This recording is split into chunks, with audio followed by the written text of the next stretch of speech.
Hello there, BoBo the Bitcoiner is back.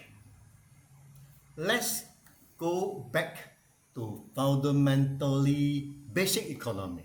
All right, running a country, finance, health is like running a company or even managing your household. Right? Fundamentally, there's not much different. The government, the company, the household will all have to work to earn value.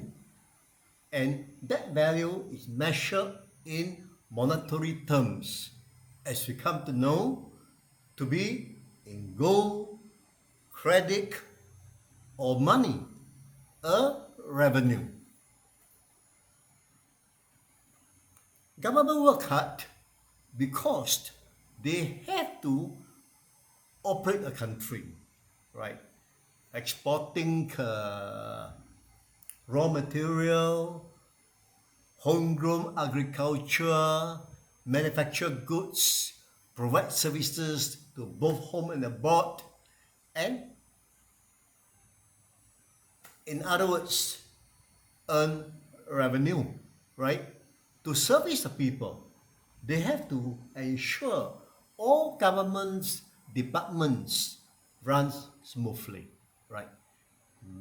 What they call the infrastructure, the housing, transportation, communication, education, health, food supply, and countless other services.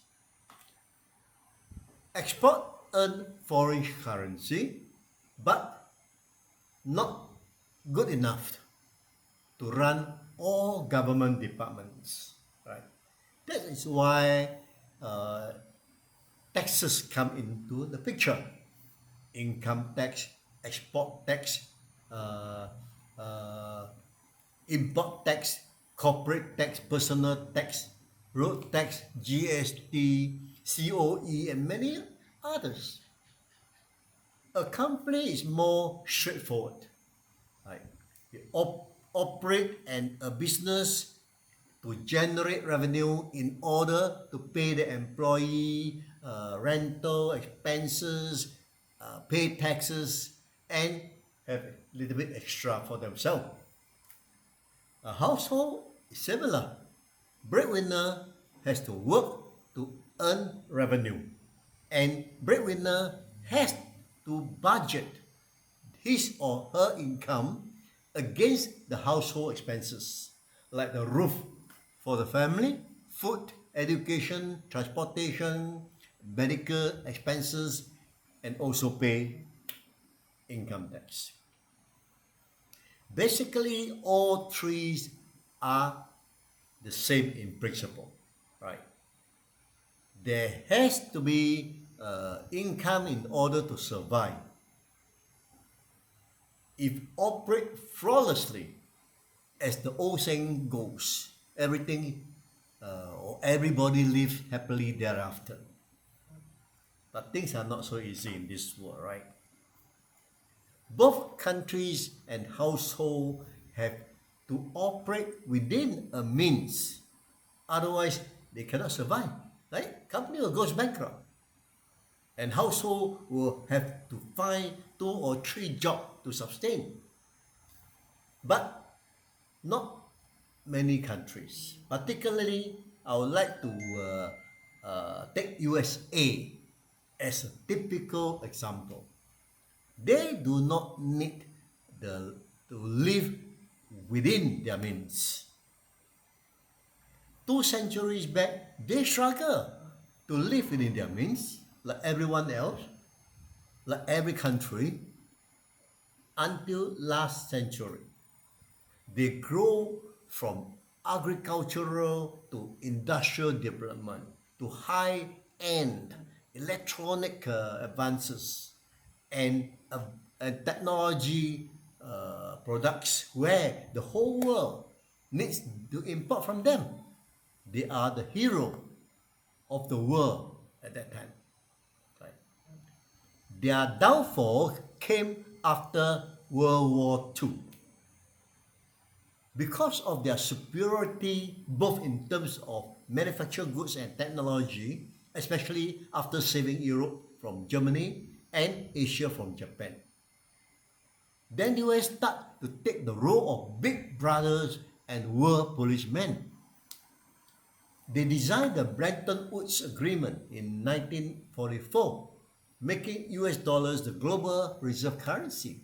They start telling the other countries what they should do and not to do.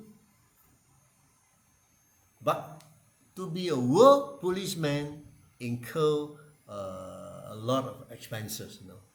When a country refuses to toe the line, they need to flex the muscle to show who is the big brother, right?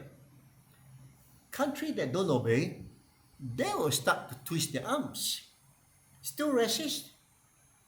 Bring down the government by influencing the people. Worst scenario, go to war to change a government and put in a puppet.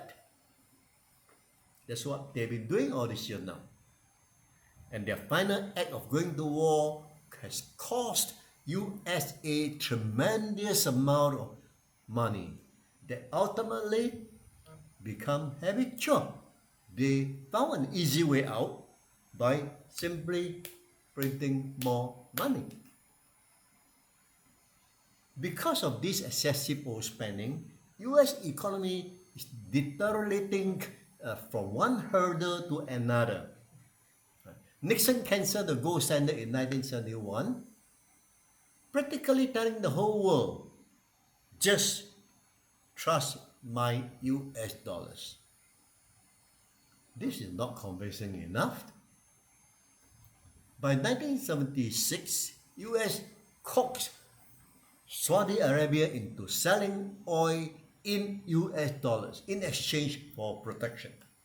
That actually reinforced the petrodollars. The world practically have no choice but to trade in US dollars. Another hurdle thought overcome.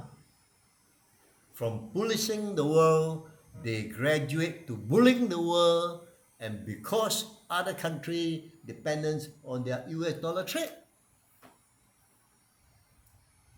When Russia lost the Cold War in 1991, they practically regulate the whole world at will. Together with their military might, the world is at their feet. Follow my human rights, follow our democracy, otherwise you are unfriendly country. If you go against our guidance, you will be censored or embargoed.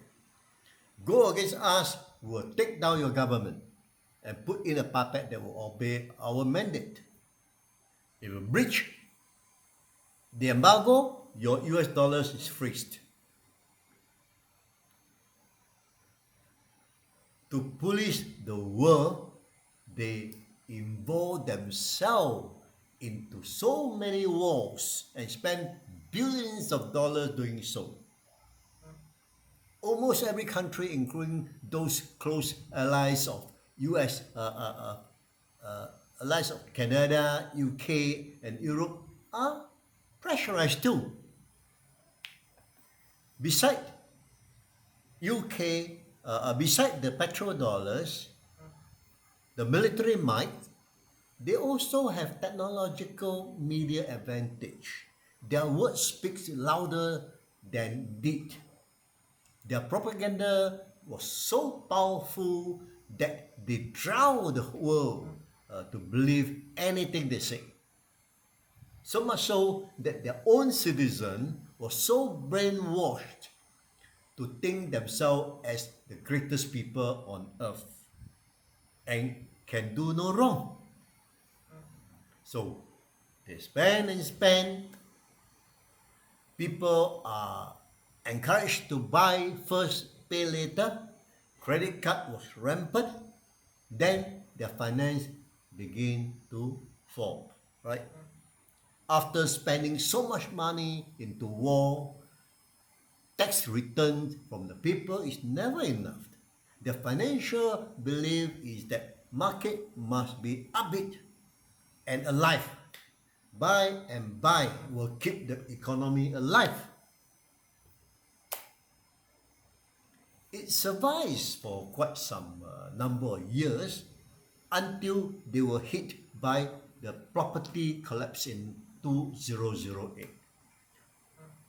Where to earn money? No problem. Just print lah. Not enough? Print again lah. This sustained their financial trouble for more than 2 decades. Then come the pandemic in 2020. Print again lor. What's the problem? This time, the problem is not only finance. Businesses suffer. Many companies closing and huge unemployment. With unemployment comes protests, followed by racial issue. Wealth inequality drives social unrest. Rather than solving their own problem, they blame everything on China.